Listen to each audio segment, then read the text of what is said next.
दोस्तों, आज की कहानी है सासू माँ। मेरे मायके में पैसा तो नहीं है पर प्यार और इज्जत तो है ना। दोस्तों, कहानी शुरू करने से पहले अगर आपने चैनल को सब्सक्राइब नहीं किया हो तो कर लीजिए ताकि आपके पास पहुंच सके हर नया वीडियो। शाम का समय था। शशि बड़े प्रेम से पूरे परिवार के लिए चाय बनाकर लाई। उसके पिता रामप्रीत बाबू बोले, बेटा कुछ पल हमारे पास में बैठ लिया करो। पूरा दिन माँ के साथ रसोई में लगी रहती हो। कल को ब्याह कर जब चली जाओगी तो इन्हीं पलों के लिए हम तरसेंगे कि बेटी के साथ वक्त नहीं बिता पाई। शशि बोली, क्या पापा घुमा फिरा कि आप शादी की बात पर चले ही जाते हैं। गरम गरम पकोड़े खाइए और चाय पीजिए, फिर बताइए कि आप भी आपके पसंद के चाय बनी है या कुछ अलग बन गया। इतना कहकर खिलखिलाकर हंसने लगी। रामप्रीत बाबू बोले, अच्छा बेटा एक बात बताओ, तुम क्या चाहती हो? जब मैं तुम्हारी शादी के लिए लड़का ढूंढने जाऊं तो इसमें क्या विशेषता होनी चाहिए? शशि शर्माई तो उसकी दादी कमला जी बोली, रामप्रीत ये कैसी बातें कर रहे हो? क्या कोई लड़की से पूछकर उसके लिए दूल्हा ढूंढते हैं? मानती हूँ नया जमाना आ गया है, पर लड़की को इतना भी छूट मत दो कि ससुराल में जाकर उसे दिन रात सबकी बातें सुननी पड़े। रामप्रीत बाबू बोले, माँ जमाना बदल गया है। जब लड़के वाले अपने बेटे से पूछ सकते हैं कि तुम्हें कैसी लड़की चाहिए तो मैं अपनी बेटी से क्यों नहीं पूछ सकता? बेटा तुम बताओ। शशि मुस्कुराई और बोली, पापा ऐसा वर ढूंढो जो किसी के नाम और स्टेटस से नहीं बल्कि इंसान से प्रेम करता हो, जिसके मन में इंसानियत हो, वह कभी किसी का मन नहीं दुखाता। बिल्कुल मेरे पापा जैसा। इतना कहकर शशि अपने कमरे में चली गई। रामप्रीत बाबू बोले, देखा माँ, ये है मेरी बेटी के संस्कार। मैं इसके लिए हमेशा खड़ा रहूंगा। अब लड़के के माथे पर तो लिखा नहीं होता कि वह कैसा इंसान होगा, पर जब कभी मेरी बेटी को मेरी जरूरत होगी मैं सदा उसके पीठ पर रहूंगा और मुझे मालूम है वह अपने बच्चे को भी स्वाभिमान के साथ जीना सिखाएगी। इतना कहकर रामप्रीत बाबू समाचार देखने लगी और कमला जी मुंह बनाकर वहां से चली गई। वक्त बीता। रामप्रीत बाबू ने बेटी के लिए सुयोग्य वर और समर्थ परिवार ढूंढा। लड़का अच्छी नौकरी करता था। उन्होंने ये सोचकर लेन देन में भी कोई कमी नहीं छोड़ी ताकि आगे चलकर उनकी बेटी को कभी कोई कष्ट ना हो। समय रहते धूमधाम से अपनी बेटी की शादी की और उसे विदा किया। शशि की शादी पवन से हुई जो एक चार्टर्ड अकाउंटेंट था।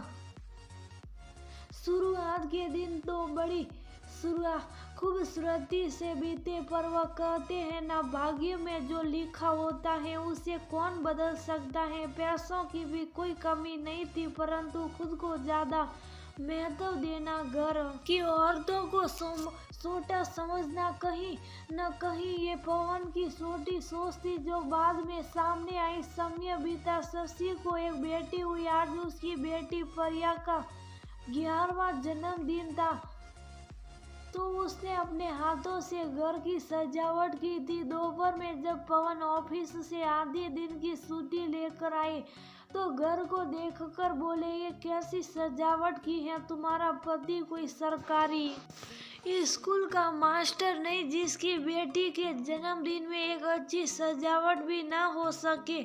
सच कहती है माँ, रेशमी कपड़ा हर किसी को रास नहीं आता। किसी किसी को बस सूती सदर लपेटने की आदत होती है। ये सब देखकर लोग क्या कहेंगे? सब मुझ पर हंसेंगे। शशि बोली, आप अपनी बेटी की खुशी के लिए उसका जन्मदिन मना रहे हैं या लोगों को दिखाने के लिए उसे तामझाम नहीं बल्कि ये रोशनी और फूल बहुत पसंद है। आगे चलकर यही यादें और हम सबका साथ उसे हौसला देगा। अगर आप ऐसा करेंगे तो आपकी बेटी क्या सीखेगी? पवन गुस्से में बोला, ये मिडिल क्लास सजावट तुम्हारे मायके में होती होगी, हटाओ इन सबको। मेरी बेटी के जन्मदिन और घर को सजाया ना जाए, ऐसा नहीं हो सकता। सजावट तो घर की ऐसी होगी कि सालों तक लोग याद रखेंगे। पवन ने तुरंत डेकोरेशन वाले को फोन किया और 2 घंटे में घर को सजा दिया। शशि उस दिन को याद करती है।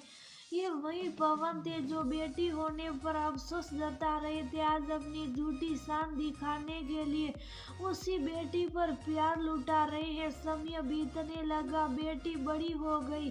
घर परिवार से लड़कर शशि ने प्रिया को पढ़ने के लिए बाहर भेज दिया। आज फिर उसका जन्मदिन है और वह लौट कर आ रही थी तो शशि बेटी के पुराने कमरे में जाकर उसे बड़े प्यार से सजाया। उन सभी सजावट को देखकर उसकी सास बोली, ये क्या सजावट करके रखा है? इतनी पुरानी तस्वीरों को देखकर तुम्हारी बेटी भी हंसेगी। याद है ना उसका 11वां जन्मदिन? उस रोज पवन ने अगर कुछ कहा था तो क्या गलत कहा था?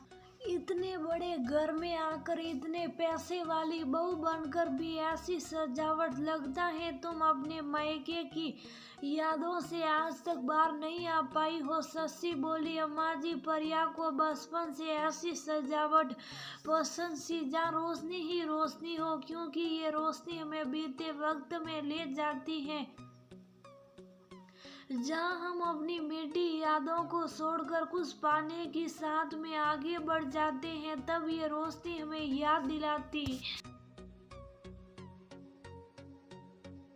है कि हम कितना कुछ पीछे छोड़ आए हैं। कमला जी अपने समय में बड़ी कड़क थी। वह अलग बात है कि उनकी हर बात बड़ी बहू पर ही निकली। नई बहुओं ने उनकी कुछ सुनी ही नहीं और वह गांव छोड़कर शहर चली गई, बस गई। शशि तो वह उसी पर अपनी सारी इच्छाएं पूरी करती हैं। जहाँ यादें होती हैं वहाँ रोशनी अपने आने का रास्ता ढूंढ ही लेती है और जगमगा भी जाती है। हाँ, ये बात आपने सही कही कि मेरे मायके में कुछ नहीं था, पर एक दूसरे के लिए मन में इज्जत और प्रेम भरपूर था। इतना कहकर वह अपनी बेटी के कमरे को बड़े प्यार से सजाने लगी। देखते देखते शाम हो गई। माँ की आंखें बेटी के इंतजार में थी। तभी दरवाजे पर गाड़ी के रुकने की आवाज आई। वो दौड़ी दरवाजे की तरफ। पवन सिंह बोले, ठहरो, पहले हम अपनी बेटी का स्वागत करेंगे, बाद में कोई और करेगा। ये सब बातें सुनकर न जाने शशि के मन में क्यों शंका हो रही थी। तभी पवन सिंह के कमरे से उनके सहयोगी मित्र आलेख सिंह और उनके बेटे सामने आए और वह प्रिया के स्वागत के लिए दरवाजे पर खड़े हो गए। बेटी को पिता का स्वागत करना थोड़ा असुभा लगा, परंतु उसने बड़े ही आदर से पिता और अपने बड़ों का आशीर्वाद लिया और प्रिया ने दादी का भी आशीर्वाद लिया और अपनी माँ की तरफ बढ़ गई। माँ के प्यार को छूकर आशीर्वाद ली। उनके बहते हुए आंसुओं को उसने पोंछा और प्यार से माँ के माथे को चूमा और बोली, माँ, आपकी तपस्या आज पूरी हुई। आज आपकी बेटी पढ़ लिख कर एक सम्माननीय पद पर बैठी है, उसे अपना आशीर्वाद दो। पवन बोले, अब तुम्हें माँ के आशीर्वाद की क्या जरूरत है? तुम इतने बड़े उस पद पर बैठी हो, वैसे भी तुम्हारी माँ ने ऐसा कोई काम नहीं किया है। आओ यहाँ, मैं तुम्हें बड़े बड़े लोगों से मिलवाता हूँ। हो सकता है इन्हीं में से किसी एक के बेटे से तुम्हारा रिश्ता जुड़ जाए और तुम भी किसी बड़े घर की बहू बन जाओ, जैसे तुम्हारी माँ बनी। कोई कुछ कहे उससे पहले ही प्रिया बोली, पापा, आज तक आपकी मजाक करने की आदत गई नहीं है। मैं आपकी बेटी हूँ। जो गर्म खून आपके सीने में है वही खून मेरे शरीर में भी है। मैं आपके सभी मित्रों का हार्दिक स्वागत करती हूँ, पर मेरी जिंदगी का फैसला मैं खुद करूँगी, ये बात तो तय है। इतना कहकर वो अपनी माँ का हाथ थामे अपने कमरे की ओर बढ़ गई। पवन को बेटी की बातें पसंद नहीं आई, परंतु इतने लोगों के सामने वह कुछ बोला नहीं। उसकी नाराजगी उसके चेहरे से झलक रही थी, जिस पर शशि की भी नजर गई। परिया अपने कमरे को देखकर बहुत खुश थी, अपने बचपन की यादों को ताजा कर रही थी। उसकी आंखों के सामने उसकी और उसकी माँ की सारी कहानी सामने आ रही थी। शशि बोली, प्यार करते हैं बस जताते नहीं हैं। परिया हंसने लगी और बोली, माँ आप आज भी खुलकर मन की बातें नहीं कर पाती हैं। मत डरिए, नानू ने आपके बारे में जो कुछ बताया था पहले ऐसी तो नहीं थी। माँ मैं आपके साथ हूँ। इंसान को डराया तब तक जाता है जब तक वह डरता है या रिश्तों का लिहाज करता रहता है। जिस दिन अपने बारे में आप अपने आप सोचने लगेंगे, देखिएगा ये डर आपके मन से निकल जाएगा। थोड़ी देर बाद पवन आए और बोले, बेटा मैं तो तुम्हारे भविष्य के लिए कह रहा था, पर तुमने सबके सामने मुझसे किस तरह से बात की। परिया बोली, पापा क्या आप मुझसे जानना नहीं चाहेंगे कि मैं कैसे लड़के से शादी करना चाहती हूँ। पवन हंसकर बोले, हाँ हाँ बिल्कुल बताओ, तुम्हें कैसा लड़का चाहिए। परिया मुस्कुरा कर बोली, पापा मेरे लिए ऐसा वर ढूंढो जो नाम से नहीं इंसान से प्यार करता हो, जो आपके और मेरे स्टेटस से नहीं आपकी बेटी और उसके परिवार से प्यार करता हो। और अगर ढूंढ ना पाओ तो परेशान मत होना, मैं खुद ढूंढ लूंगी। शशि बेटी के कंधे पर हाथ रखकर बोली, शाबाश बेटा, इंसान को इंसान से प्यार होना चाहिए, न कि उसके स्टेटस से। मैंने भी तुम्हारे पापा को देखकर शादी के लिए हाँ की थी। वह बात अलग है कि इनके स्टेटस ने इनका तो ही बदल दिया। कमला जी बोली, क्या बात है बहू, बेटी को देखते ही तुम्हारे गले से आवाज फूट पड़ी, भूल गई अपने पुराने दिन।